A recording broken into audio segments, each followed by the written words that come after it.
Good morning. Today is 26th of May 2017 and we are going to discuss the articles of The Hindu. सबसे पहले नजर डालते हैं कौन कौन से आर्टिकल्स आज हम डिस्कस करने जा रहे हैं। पहला जो आर्टिकल है ला कमीशन की रिपोर्ट के बारे में है। 21वें ला कमीशन ने अपनी रिपोर्ट सबमिट करी और काफी तरह की रिकमेंडेशंस इन्होंने दी। मुख्य रूप से इन्होंने कहा कि जो बेल के जो नॉर्म्स हैं उसमें बदलाव की आवश्यकता है। आज अमीर लोगों को तो आसानी से जमानत मिल जाती है लेकिन गरीब लोगों को जमानत नहीं मिल पाती, तो उन सभी इश्यूज पर डिस्कशन करेंगे इस आर्टिकल से। नीचे का जो आर्टिकल है साउथ अमेरिका के एक देश वेनेजुएला के बारे में है। वहां पे जनता का ऑपरेशन किया जा रहा है। वहां के जो करंट प्रेसिडेंट है मडुराओ के द्वारा में इकोनॉमिक जो हालात है काफी खराब हैं, डिक्टेटर बनते जा रहे हैं वहां के प्रेसिडेंट। तो थोड़ा बहुत जानने की कोशिश करेंगे कि वेनेजुएला में आखिरकार क्या चल रहा है। यहां पे जो बीच में आर्टिकल है यूके के बारे में है। यूके में इलेक्शन होने जा रहे हैं इस साल जून में, अगले महीने। तो काफी कुछ यूके की पॉलिटिक्स के बारे में डिस्कशन किया गया है और यह भी डिस्कशन किया गया है कि भारतीय मूल के जो नागरिक हैं यूके के अंदर में वो कौन सी पार्टी को वोट देंगे। तो एग्जाम के लिए तो देखिए ये बातें कतई इंपॉर्टेंट नहीं है, तो इस आर्टिकल को हम नहीं डिस्कस करेंगे। नीचे का जो आर्टिकल है कुछ पॉइंट्स इसमें इंपॉर्टेंट है। एलपीजी रिफॉर्म्स के बारे बाद में आज हमारे देश में एजुकेशन की क्या स्थिति है उसके बारे में चर्चा की गई है, तो इस आर्टिकल को हम डिस्कस करेंगे। यहां पर जो आर्टिकल है आज काफी इंपॉर्टेंट आर्टिकल है, क्या एग्रीकल्चर इनकम पर टैक्स लगाना चाहिए। तो हर एक व्यू को डिस्कस किया गया है, लेफ्ट व्यू, राइट व्यू और सेंटर व्यू। काफी इंपॉर्टेंट पॉइंट्स मिलेंगे, तो इस आर्टिकल को हम डिस्कस करेंगे। नीचे जो आर्टिकल है Pakistan international court of justice के अंदर में गया है। इंटरनेशनल कोर्ट ऑफ जस्टिस ने एक डिसीजन में पाकिस्तान को कहा था कि आप कुलभूषण जाधव को जो डेथ सेंटेंस दी है उसको एग्जीक्यूट नहीं कर सकते जब तक फाइनल डिसीजन नहीं आ जाता इंटरनेशनल कोर्ट ऑफ जस्टिस का। तो पाकिस्तान अब फिर से गया है आईसीजे के अंदर में। क्यों? वो कहता है कि आप अपने ऑर्डर में बदलाव कीजिए। तो उन सभी बातों पर डिस्कशन की गई है यहाँ पे। क्या इंटरनेशनल कोर्ट ऑफ जस्टिस अपने ऑर्डर में बदलाव कर सकता है? तो जी हाँ, बिल्कुल कर सकता है, लेकिन करेगा नहीं क्योंकि पाकिस्तान के पास में आर्ग्यूमेंट्स नहीं है। तो ज़्यादा इंपॉर्टेंट आर्टिकल ये नहीं है। यहाँ पर जो साइड में आर्टिकल है ये भी कोई खास इंपॉर्टेंट नहीं है, थोड़ा सा बस यही देख लेते हैं। देखिए, प्रेस रावल ने एक ट्वीट किया, इन्होंने गलती से जो टाइम्स ऑफ इस्लामाबाद पढ़ लिया। तो वहाँ पे एक प्रकार से अरुंधति राय ने इंडियन आर्मी को क्रिटिसाइज़ किया था। अरुंधति राय का इतिहास इस प्रकार से रहा है कि कई बार उन्होंने काफ़ी कंट्रोवर्शियल स्टेटमेंट्स इन्होंने दी है। नक्सलाइट्स का इन्होंने समर्थन किया है, कई बार इन्होंने सेपरेटिस्ट का समर्थन किया है और कई बार तो इन्होंने ये भी कहा कि ये भारत के झंडे को नहीं मानती। तो इस प्रकार की स्टेटमेंट काफ़ी दी है अरुंधति राय ने। तो प्रेस रावल ने सोचा कि फिर से इन्होंने इंडियन आर्मी के खिलाफ में बोला है, तो उन्होंने एक ट्वीट किया इस प्रकार का कि जो ये स्टोन पेल्टर थे इसके बजाय में जीप के आगे अरुंधति राय को बांध देना चाहिए। तो काफ़ी कंट्रोवर्सी क्रिएट हुई और अभी कहा जा रहा है इस आर्टिकल में कि जो प्रेस रावल हैं माने हुए अभिनेता हैं और फिर भी ये ऐसा बोल रहे हैं, वायलेंस को इन्वोक कर रहे हैं और फेक न्यूज़ पे विश्वास कर रहे हैं, तो इनको माफ़ी मांग लेनी चाहिए। तो खैर ज़्यादा इंपॉर्टेंट आर्टिकल नहीं है, जो भी था ये बाबूराव का स्टाइल था। आगे देखिए, जो ये आर्टिकल है बेल वाला आर्टिकल, ये काफ़ी इंपॉर्टेंट है। ला कमीशन ने 268वीं रिपोर्ट सौंपी ला कमीशन ने, और इसके जो हेड हैं वो सुप्रीम कोर्ट के जज BS चौहान हैं। सबसे पहले थोड़ा सा ला कमीशन के बारे में जानते हैं, प्रीलिम में इंपॉर्टेंट है। ला कमीशन देखो, सबसे पहले एग्जीक्यूटिव बॉडी है, ये ना स्टैच्यूटरी बॉडी है ना कॉन्स्टिट्यूशनल बॉडी है, सिर्फ सरकार के द्वारा बनाई गई है और लीगल रिफॉर्म्स के लिए रिकमेंडेशंस ये देती हैं। अभी फिलहाल में जो कानून है उनमें कौन से तरह के कानून में बदलाव की आवश्यकता है, क्या नए कानून की जरूरत है, तो उन सभी बातों पर रिकमेंडेशंस ये देती है। जो मेंबर्स हैं और उनका एक फिक्स टेन्योर रहता है, कमीशन का फिक्स टेन्योर रहता है। अभी 21वां ला कमीशन ने अपनी रिपोर्ट सौंपी है, तो जो हेड हैं वो BS चौहान है। मिनिस्ट्री ऑफ लॉ के अंदर में ये ला कमीशन आता है। यहाँ पे देखते हैं अभी, तो ये कहते हैं कि देखिए, जो हमारे देश में अभी जमानत का जो सिस्टम है, बेल का जो सिस्टम है, ना सिर्फ अपर्याप्त है बल्कि बहुत ज़्यादा इनएफिशिएंट है। आज अमीर लोगों को तो आसानी से बेल मिल जाती है लेकिन जो गरीब लोग हैं उनको बेल नहीं मिल पाती। जो पूरा जो सिस्टम होना चाहिए वो फेयर और एविडेंस बेस्ड होना चाहिए, लेकिन जमानत आप जेंडर के आधार पर जमानत आप नहीं दे सकते, रेस, एथनिसिटी और फाइनेंशियल कंडीशंस के आधार पर आप जमानत नहीं दे सकते। सिर्फ और सिर्फ जो तरीका होना चाहिए वो फेयर, बिल्कुल साफ सुथरा और एविडेंस के आधार पर होना चाहिए। आज हमारे देश में देखिए, पूरे जो कैदी बंद है जेलों के अंदर में, उसमें से 67% जो हैं वो तो विचाराधीन कैदी हैं, यानी अभी उनके केसेस पर फाइनल डिसीजन नहीं आया है, उनके केसेस पर सुनवाई चल रही है, अभी तक वो कन्विक्ट नहीं है। ऐसे कैदियों की संख्या 67% है, जो अपने आप में काफ़ी ज़्यादा है और सरप्राइजिंग है। और ये देखिए, कहते हैं कि कई बार तो ऐसा होता है कि जमानत मिल जाती है कैदियों को लेकिन फिर भी वो जमानत ले नहीं पाते। क्यों? क्योंकि देखिए, जमानत मिलने के लिए कुछ अमाउंट भरना पड़ता है, श्योरिटी कई बार कुछ भरना पड़ता है, कुछ पैसा भरना पड़ता है, लेकिन कई बार कैदी इतने गरीब होते हैं कि वो उस अमाउंट को नहीं भर पाते। तो ये भी एक मुख्य कारण है। देखिए, इसी चीज़ को संज्ञान में लेते हुए 2005 में सुप्रीम कोर्ट का एक डिसीजन आया था। क्या डिसीजन था वो? सुप्रीम कोर्ट ने कहा था कि देखिए सेक्शन 436A के तहत में जो आता है कोड ऑफ क्रिमिनल प्रोसीजर के अंतर्गत, वो ये कहता है कि देखिए ऐसे कैदी, ऐसे विचाराधीन कैदी, एग्जाम्पल के तहत समझते हैं तो अच्छे से समझ में आएगा। देखिए मान लीजिए, देखिए कोई कैदी चोरी के इल्जाम में अभी जेल में बंद है और उनके केस पे अभी सुनवाई चल रही है, फाइनल डिसीजन नहीं आया है। तो मान लीजिए चोरी के इल्जाम में जो मैक्सिमम सजा हो सकती है वो 3 साल हो सकती है, समझ गए? मान रहे हैं, मुझे पता नहीं चोरी के इल्जाम में मैक्सिमम सजा कितनी हो सकती है, आईपीसी इंडियन पिनल कोड में पता नहीं मुझे। अब देखिए जिस कैदी ने चोरी करी है और उसके केस पे भी सुनवाई चल रही है, अगर उस कैदी ने 1.5 ईयर्स मैक्सिमम सजा हो सकती है, चोरी में 3 साल, अगर उसने 1.5 साल से ज्यादा सजा काट ली है तो उसको रिहा कर दिया जाए। ऐसा आदेश दिया था सुप्रीम कोर्ट ने 2005 में, और यह आदेश दिया गया था सेक्शन 436A जो कि आता है कोड ऑफ क्रिमिनल प्रोसीजर के तहत में। और अभी जो नई रिकमेंडेशंस है लॉ कमीशन की, उन्होंने केसेस को 2 पार्ट्स में डिवाइड किया है। कौन कौन से? दो ऐसे केसेस हैं, एक वो केसेस जिनमें जो सजा हो सकती है वो 7 साल से ज्यादा हो सकती है, और दूसरे वो केसेस जिनमें सजा हो सकती है 7 साल, मैक्सिमम सजा जो हो सकती है वो 7 साल से कम हो सकती है।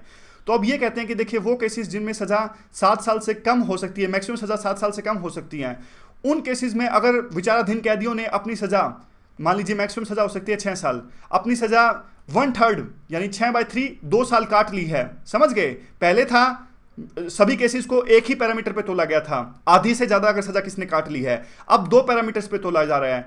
एक वो केसेस जिसमें मैक्सिमम सजा 7 साल से कम हो सकती है, तो उसमें तो जिस विचाराधीन कैदी ने अपनी सजा 1/3 काट ली है तो उसको रिहा कर दिया जाए। दूसरा केस जिसमें सजा 7 साल से ज्यादा हो सकती है, मान लीजिए 14 साल सजा है, तो उसमें वो विचाराधीन कैदी जिन्होंने अपनी सजा का 1/2 यानी एक प्रकार से 1/2 काट लिया है, अगर 14 साल की मैक्सिमम सजा हो सकती है तो 7 साल काट ली है तो उसको रिहा कर दिया जाए। समझ गए? नई रिकमेंडेशंस हैं ये। वे फॉरवर्ड में क्या आता है? वे फॉरवर्ड में आता है कि देखिए ये एक प्रकार से ऐसा भी कह रहे हैं कि पुलिस जो है उनको भी सावधानी बरतनी चाहिए और अंधाधुंध अरेस्ट नहीं करना चाहिए, जब इन पुलिस के पास में प्रॉपर सबूत हो तभी अरेस्ट करना चाहिए। और मजिस्ट्रेट को भी सुझाव दे रहे हैं कि आप बिना बात के आप रिमांड पे मत भेजो लोगों को। अब क्योंकि अपराधी तो नहीं कह सकते ना, एक प्रकार से एक्यूज्ड कह सकते हैं, अपराधी तो तब होंगे वो लोग जब उनके फाइनल डिसीजन आ जाएगा, अभी फिलहाल एक्यूज्ड कह सकते हैं। तो एक प्रकार से रिकमेंडेशन दी गई है मजिस्ट्रेट्स को कि एक्यूज्ड पर्संस को आप बिना बात के रिमांड पे मत भेजिए। और जो बेल की जमानत की जो कंडीशंस हैं वो भी बहुत ज़्यादा रिस्ट्रिक्टिव नहीं होनी चाहिए और काफ़ी लिबरल कंडीशंस होनी चाहिए। ऐसा नहीं कि आप जो बेल अमाउंट है, श्योरिटी के लिए जो अमाउंट है वो आप 1 लाख रख रहे हो, तो गरीब आदमी जो है वो कैसे अफोर्ड कर सकेगा 1 लाख तक के अमाउंट को। तो जमानत की जो कंडीशंस काफ़ी ज़्यादा आसान होनी चाहिए। फिर ये कहते हैं कि देखिए इस तरह के जो बेल रिफॉर्म्स हैं वो सभी दुखों का समाधान नहीं है, और भी काफ़ी तरह के दुख हैं, काफ़ी तरह की प्रॉब्लम्स हैं जेलों के अंदर में। ओवर क्राउडेड है आज हमारी जो प्रिजन्स हैं, जो जेल हैं, और गरीबों को कैद करके रखा जाता है, मतलब वो बाहर नहीं आ पाते, जबकि उन्होंने कई बार तो ऐसा होता है, देखिए मान लीजिए मैक्सिमम सजा 2 साल हो सकती है, तो कई बार तो ऐसा हो जाता है कि 3 साल तक हो जाते हैं वो जेल के अंदर बंद है, लेकिन अभी भी उनके केस पे सुनवाई चल रही है। तो एक प्रकार से घोर इनजस्टिस है ये चीज़। तो देखिए मैक्सिमम सजा 2 साल, लेकिन फिर भी 3 साल से वो जेल के अंदर बंद हैं। और कई बार तो ऐसा होता है कि देखिए एक वो जेल मूवी आई थी, मराठी मूवी थी जेल, उसमें ऐसा दिखाया गया था कि अगर कई बार तो ऐसा होता है कि कई बार जो अपराधी है अपने अपराध को मान लेता है तो वो जल्दी छूट जाता है, लेकिन नहीं तो केस आगे चलते जाते हैं, वो बाहर नहीं निकल पाते, जमानत नहीं उनको मिल पाती। फिर ये कहते हैं कि देखिए बहुत ज़्यादा डिले होता है, वो बहुत ज़्यादा इनजस्टिस है, और जो मेन सॉल्यूशन है इस पूरी चीज़ का वो यही होना चाहिए कि जो ट्रायल है उसको जल्द से जल्द खत्म किया जाए और केसेस को जल्द से जल्द डिस्पोज किया जाए। ये सबसे बड़ा सॉल्यूशन है और इसके लिए सरकार को और जुडिशरी को कदम उठाने पड़ेंगे। अगला जो आर्टिकल है वो वेनेजुएला के बारे में है। वेनेजुएला देखिए यहाँ पे है। वेनेजुएला के जो हालात हैं देखिए अभी काफ़ी ख़राब हैं, और यहाँ के अभी फिलहाल के प्रेसिडेंट हैं निकोलस मडुरो, और ये डिक्टेटर बनते जा रहे हैं। वेनेजुएला में क्या कुछ चल रहा है, वहाँ पे देखिए इकोनॉमिक इमरजेंसी लगाई गई और बहुत सारी जो पावर्स हैं जो मडुरो वहाँ के जो प्रेसिडेंट हैं उन्होंने सेंट्रलाइज कर ली, यानी अपने पास में रख ली। और नोटबंदी को भी इम्प्लीमेंट किया गया था वेनेजुएला के अंदर में भारत की तर्ज पर, लेकिन वेनेजुएला में 2 दिन के अंदर में ही बैकआउट वो कर गए और नोटबंदी के अपने डिसीजन को इन्होंने वापस ले लिया, और इससे तो और ज़्यादा अफरा तफरी का माहौल वहाँ पे क्रिएट हो गया। आज 700% वहाँ पे इन्फ्लेशन है, और जो फूड यानी खाना और जो दवाइयाँ हैं वो काफ़ी ज़्यादा महंगी हो चुकी हैं। तो वेनेजुएला के संविधान में एक प्रावधान है राइट टू रिकॉल का, कि आप अपने प्रेसिडेंट को वापस बुला सकते हो अगर आप प्रेसिडेंट की कार्यप्रणाली से संतुष्ट नहीं हो। तो जनता ने राइट टू रिकॉल स्टार्ट किया संविधान के दायरे में रह के, लेकिन उसको भी ओप्रेस कर दिया गया, रूथलेस सप्रेशन, उसको दबा दिया गया, वो एक जो कैंपेन चल रहा था राइट टू रिकॉल का, जो कि संविधान के हिसाब से बिल्कुल सही था। फिर जो मडुराव है वहां पे न्यायपालिका यानी जुडिशरी के अंदर में अपने लॉयलिस्ट बंदों को लेके आए, अपने वफादार बंदों को लेके आए, और जुडिशरी ने एक ऐसा फैसला दिया जो कि डेमोक्रेसी के बहुत ज्यादा खिलाफ है। इन्होंने तो देखिए जो अपोजिशन पार्टीज के लेजिस्लेचर्स उनकी मेजोरिटी हो गई थी वहां पे असेंबली में, तो इन्होंने तो असेंबली की पावर्स ही वापस ले ली जुडिशरी ने, तो अपने आप में काफी ज्यादा गलत था ये, और इनके लॉयलिस्ट ही थे जुडिशरी में, तभी इन्होंने ऐसा किया। और देखिए वैसे तो सबसे ज़्यादा तेल पाया जाता है वेनेजुएला के अंदर में, लार्जेस्ट ऑयल रिजर्व्स हैं, लेकिन फिर भी ये उसको कैश नहीं कर पा रहे हैं। वो बात बिल्कुल सही है कि जो ऑयल प्राइसेस आज ज़्यादा डिक्लाइन हो रहे हैं, लेकिन इस चीज़ को काउंटर करने के लिए भी इन्होंने कुछ भी नहीं किया है। और क्या है, और देखिए उसके बाद में एक ऑर्गेनाइजेशन ऑफ अमेरिकन स्टेट्स है, ये देखिए इसमें नॉर्थ अमेरिका और साउथ अमेरिका के देश आते हैं, ऑर्गेनाइजेशन ऑफ अमेरिकन स्टेट्स, इसका हेडक्वार्टर है वाशिंगटन के अंदर में। तो इन्होंने भी इस पूरे जो कुछ चल रहा है वेनेजुएला के अंदर में उस चीज़ का संज्ञान में लिया है और ह्यूमन राइट्स वायलेशन के खिलाफ में आवाज़ उठाई है। तो वेनेजुएला ने भी कहा है कि अगर जो ये ऑर्गेनाइजेशन ऑफ अमेरिकन स्टेट्स हैं हमारे देश के खिलाफ में कुछ बोलता है तो हम वापस अपनी सदस्यता को वापस ले लेंगे इस ऑर्गेनाइजेशन से। तो देखिए और ज़्यादा ये ऐसी चीज़ें कर रहे हैं जो कि बिल्कुल ही ज़्यादा डेमोक्रेसी के खिलाफ हैं और डिक्टेटर ये बनते जा रहे हैं। और इन्होंने देखिए अभी जो इनके खिलाफ प्रमुख दावेदार थे 2018 के इलेक्शंस में खड़े होने वाले थे इनके खिलाफ में, जिनका नाम था हेनरिक कैप्रिल्स, इनको भी एक प्रकार से ऐसा कर दिया, इन्होंने रूल लेके आया कि जो ये इनके खिलाफ में प्रमुख दावेदार थे वो डिस्क्वालीफाई हो गए हैं इलेक्शन के लिए, यानी वो आने वाले 15 सालों के लिए इलेक्शन नहीं लड़ सकते। बहुत ज़्यादा प्रोटेस्ट हो रहा है इस चीज़ के खिलाफ में, लेकिन सिक्योरिटी फोर्सेस का यूज हो रहा है उस प्रोटेस्ट को दबाने के लिए। तो आर्टिकल कहता है कि देखिए बिल्कुल जो वन मैन रूल जो चल रहा है वेनेजुएला के अंदर में वो जल्द से जल्द खत्म होना चाहिए और डेमोक्रेसी इस्टाब्लिश की जानी चाहिए। आगे चलते हैं, आगे देखिए ये आर्टिकल है, अच्छा आर्टिकल है, क्या एग्रीकल्चर इनकम पे टैक्स लगाना चाहिए, तो उसी के बारे में ये आर्टिकल है। 3 व्यूज हैं, लखविंदर सिंह, मारुति और स्वामीनाथन साहब, तीनों अपने अपने व्यूज डिस्कस करते हैं। सबसे पहले देखिए लखविंदर सिंह एक प्रकार से ये कहते हैं कि नहीं लगाना चाहिए एग्रीकल्चर इनकम पे टैक्स। ये कहते हैं कि देखिए पास्ट में भूतपूर्व में भी काफ़ी सारी कमेटीज़ आई और उन्होंने मांग करी इस तरह की, और कई कमेटीज़ ऐसी भी आई जिन्होंने मना भी किया। ब्रिटिश इंडिया में कमेटी आई थी 1925 में, पोस्ट इंडिपेंडेंस केएन राज कमेटी आई थी 1972 में, फिर केलकर टास्क फोर्स आई 2002 में। इन्होंने कहा कि देखिए 95% जो फार्मर्स हैं वो तो टैक्स दायरे के नीचे आते हैं, तो क्या आवश्यकता है टैक्स लगाने की। तो बाद में देखिए ये कहते हैं कि टैक्स लगाने का जो सरकार का मकसद है वो ये कहते हैं कि वो चाहते हैं कि जो टैक्स का जो दायरा है वो बढ़े और ज़्यादा से ज़्यादा लोग टैक्स दे और टैक्स की इनकम है वो ज़्यादा से ज़्यादा हो, और जो कर चोरी होती है, अब देखिए क्या होता है एग्रीकल्चर इनकम पे टैक्स नहीं लगता, तो काफ़ी बार इस चीज़ का गलत इस्तेमाल उठाया जाता है। तो कई बार लोग अपनी इनकम को ऐसे दिखाते हैं कि हमने एग्रीकल्चर से कमाई है वो इनकम, ताकि उनको टैक्स ना देना पड़े। तो टैक्स चोरी काफ़ी ज़्यादा होती है, इस चीज़ का फ़ायदा उठाया जाता है, तो कर चोरी होती है, तो उसको भी सरकार अवॉइड करना चाहती है। अब ये कहते हैं कि देखिए 1991 से 2016 में काफ़ी बदलाव आ गया है। जो लोग आज यानी वर्कफोर्स है जो एग्रीकल्चर के अंदर में जो काम कर रही है वो तो लगभग उतनी ही है, 50% के आसपास है, लेकिन जो कंट्रीब्यूशन है एग्रीकल्चर का जीडीपी के अंदर में वो 32% से घट के 15% हो गया है, यानी जो एग्रीकल्चर सेक्टर है वो अच्छे से काम नहीं कर रहा है। फिर देखिए कि ये इंपॉर्टेंट बात कहते हैं, आप इसे समझने की कोशिश कीजिएगा। ये कहते हैं कि देखिए जानबूझ के गवर्नमेंट एग्रीकल्चर सेक्टर को एक लेवल से ऊपर लेके नहीं जाना चाहती। क्यों? क्योंकि देखिए आज वही देश डेवलप्ड माने जाते हैं जो देखिए सर्विस सेक्टर, जहाँ पे जिनका जीडीपी में सर्विस सेक्टर का कंट्रीब्यूशन ज़्यादा होता है या फिर मैन्युफैक्चरिंग का कंट्रीब्यूशन ज़्यादा होता है। अगर गवर्नमेंट एग्रीकल्चर में बहुत ज़्यादा पैसा लगा दे, बहुत ज़्यादा इन्वेस्टमेंट कर दे, तो गवर्नमेंट जो जीडीपी को बहुत ज़्यादा आगे नहीं लेके जाएगी, गवर्नमेंट अपनी इकोनॉमी को एक लेवल के बाद में आगे नहीं लेके जाएगी। एग्रीकल्चर देखिए एक चीज़ के लिए ज़रूरी है और बहुत ज़्यादा ज़रूरी है, फूड सिक्योरिटी के लिए, क्योंकि देखिए खाना नहीं होगा पर्याप्त मात्रा में तो फिर बहुत ज़्यादा दिक्कत क्रिएट हो जाएगी। लेकिन दूसरा केस देखिए, मान लीजिए आज नई नई टेक्नोलॉजीज हमारे देश में नहीं आएंगे, नए नए स्टार्टअप्स नहीं आएंगे, नए नए एंटरप्रेन्योर्स नहीं आएंगे, सर्विस सेक्टर में कंट्रीब्यूशन ज़्यादा नहीं होएगा, नई टेक्नोलॉजी नहीं आएगी, तो हमारा देश आगे नहीं जा पाएगा। समझ गए? तो कहने का मतलब है कि गवर्नमेंट का मकसद ये है कि एग्रीकल्चर सेक्टर को एक लेवल के बाद में यहाँ पे जो लोग काम कर रहे हैं बाहर निकाला जाए, उनको एग्रीकल्चर सेक्टर है। अगर एग्रीकल्चर सेक्टर एक लेवल के बाद में ज़्यादा प्रॉफिटिंग हो जाता है, बेनिफिशियल हो जाता है, तो ज़्यादा से ज़्यादा लोग एग्रीकल्चर में ही रहेंगे। जबकि गवर्नमेंट ऐसा कतई नहीं चाहती कि 50% एम्प्लॉयमेंट एग्रीकल्चर के अंदर में रहे। गवर्नमेंट तो चाहती है कि ज़्यादा से ज़्यादा लोग सर्विस सेक्टर में आए। समझ गए? तो इसीलिए गवर्नमेंट डेलिबरेटली एग्रीकल्चर में सुधार नहीं करना चाहती, ऐसा ये कह रहे हैं लखविंदर सिंह जी। आगे क्या है? हाँ, आगे ये कहते हैं कि देखिए काफ़ी ज़्यादा इनइक्वालिटीज़ पैदा हो गई हैं। जब से रिफॉर्म्स आए हैं, एलपीजी रिफॉर्म्स आए हैं 1991 के बाद में, काफ़ी लोग तो हैं वो बिलियनरीज यानी करोड़पति हो गए हैं, और काफ़ी लोग जो हैं बिल्कुल ही दो रोटी के लिए भी तरस रहे हैं। तो काफ़ी ज़्यादा इनइक्वालिटीज़ पैदा हो गई हैं, एग्रीकल्चर सेक्टर में भी उससे अछूता नहीं है। आगे देखिए, ये कहते हैं कि आज जो है एग्रीकल्चर की जो कंडीशंस हैं, एग्रीकल्चर सेक्टर की जो कंडीशंस है वो काफ़ी अच्छी नहीं है, और एजुकेशन और हेल्थ में भी काफ़ी प्राइवेटाइजेशन आया है, तो काफ़ी महंगा हो गया है एजुकेशन सेक्टर और हेल्थ सेक्टर। तो इसका फ़र्क जो है, इसका जो एक प्रकार से बर्डन है वो साफ तौर पे रूरल हाउस होल्ड्स पे पड़ा है। और रूरल हाउस होल्ड्स हैं कौन? ज़्यादातर किसान ही तो हैं। रूरल ग्रामीण इलाकों में जो लोग रहते हैं वो ज़्यादातर किसान ही होते हैं। अगर आज देखिए NSSO की 2012-13 की रिपोर्ट को माने तो आज किसान की जो एक प्रकार से एवरेज पर मंथ जो इनकम है वो 6,491 के आसपास है, और जो इनकम और एक्सपेंडिचर का जो गैप है वो नेगेटिव में आ रहा है, यानी आमदनी 98 खर्चा रुपया, ऐसी सिचुएशन है आज किसानों के साथ में।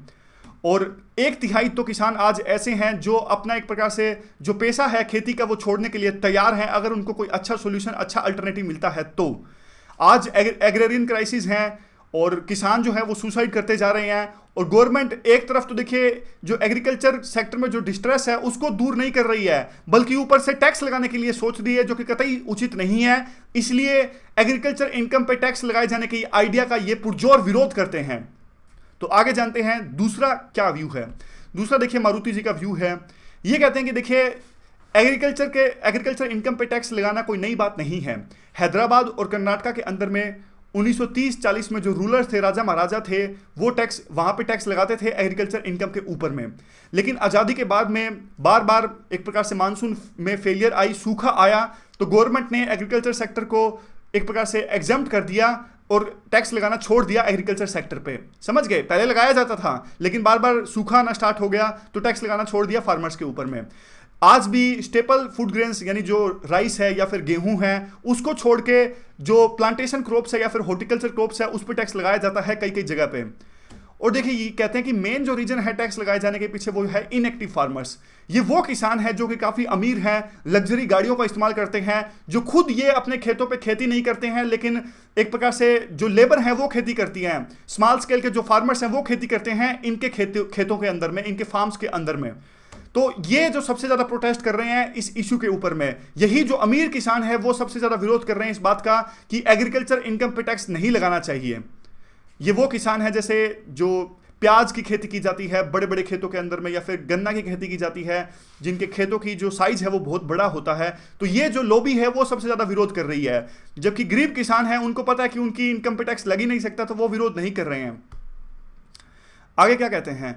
ये कहते हैं कि देखिए अगर एग्रीकल्चर इनकम पे टैक्स लगता है तो हमारी जीडीपी अच्छे से डेवलप करेगी, और आज पता ही नहीं कि एग्रीकल्चर सेक्टर में कितनी कमाई हो रही है, कितना नुकसान हो रहा है। जब टैक्स लगाओगे तभी तो पता लगेगा, लेकिन आप सब पे टैक्स नहीं लगाओगे, ये बात बिल्कुल साफ है। ये कह रहे हैं कि आप स्लैब ऑफ टैक्सेस लगाइए, यानी जिन किसानों की जो जमीन है वो 2-3 हेक्टेयर से कम है, यानी स्मॉल स्केल जो फार्मर्स हैं उनको तो आप बिल्कुल एग्जम्पशन ही दे दीजिए, उन पे तो टैक्स लग ही नहीं सकता।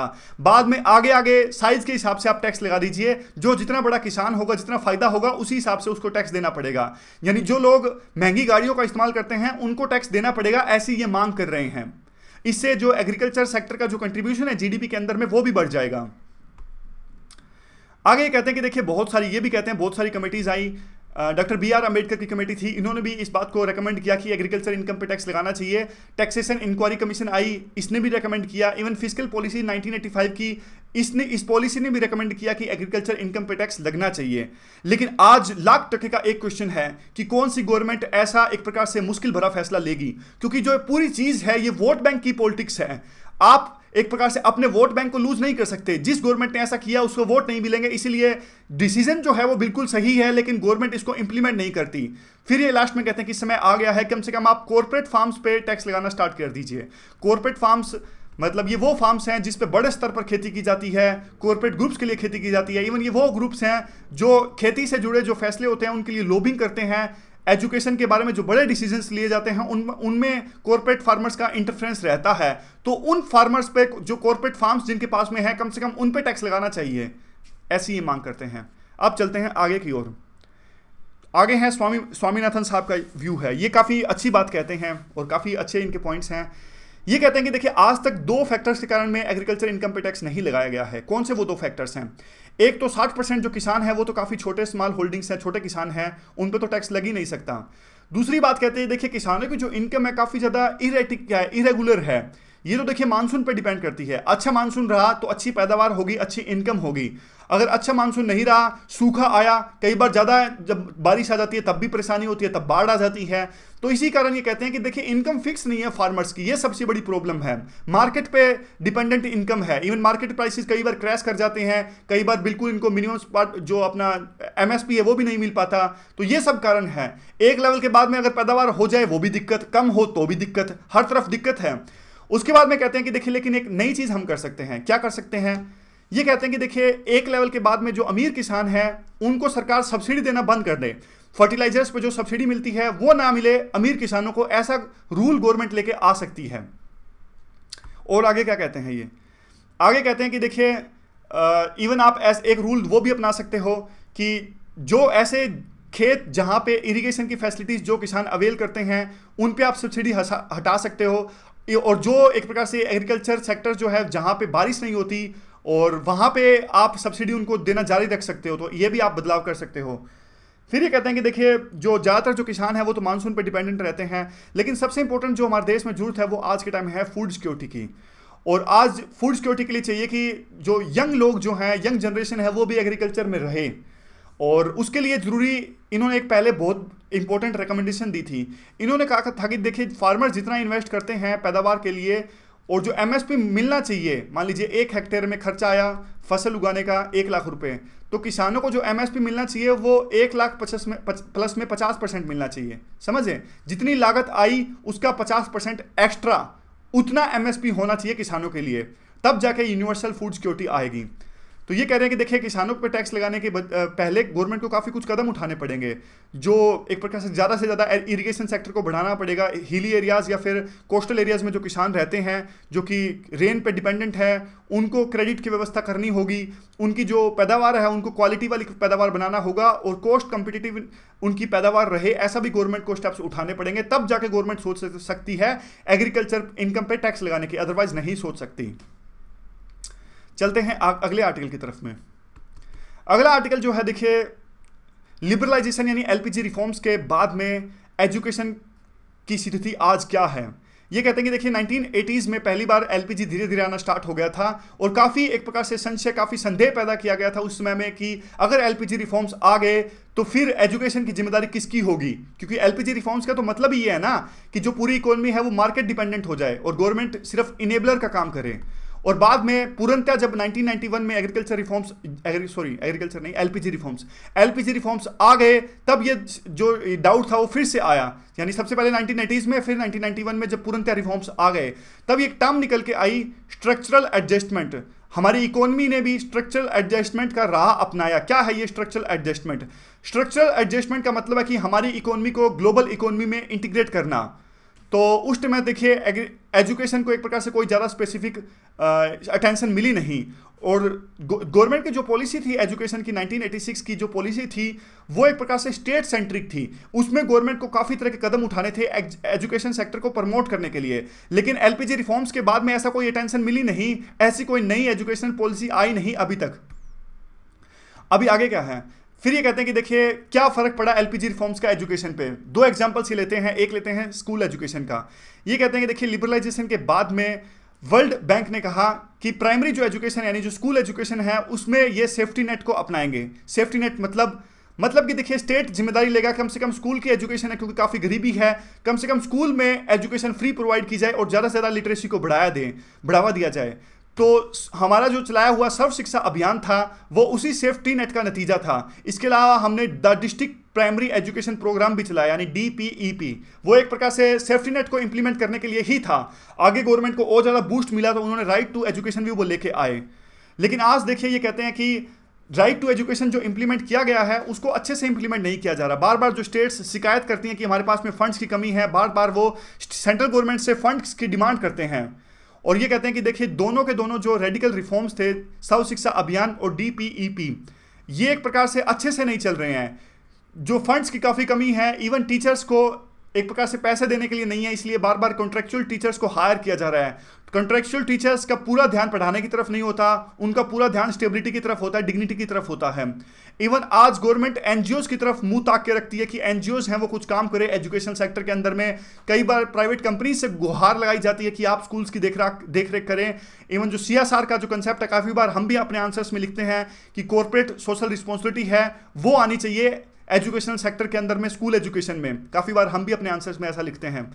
और फिर ये कहते हैं कि देखिए आज जो ये स्कूल्स हैं उनमें ज़्यादातर जो गरीब लोग अपनी एजुकेशन के लिए जाते हैं, और अमीर जो लोग हैं वो तो एक प्रकार से प्राइवेट स्कूल्स में चले जाते हैं, जिनके पास में पैसे हैं वो प्राइवेट स्कूल्स में अपने बच्चों को भेजते हैं।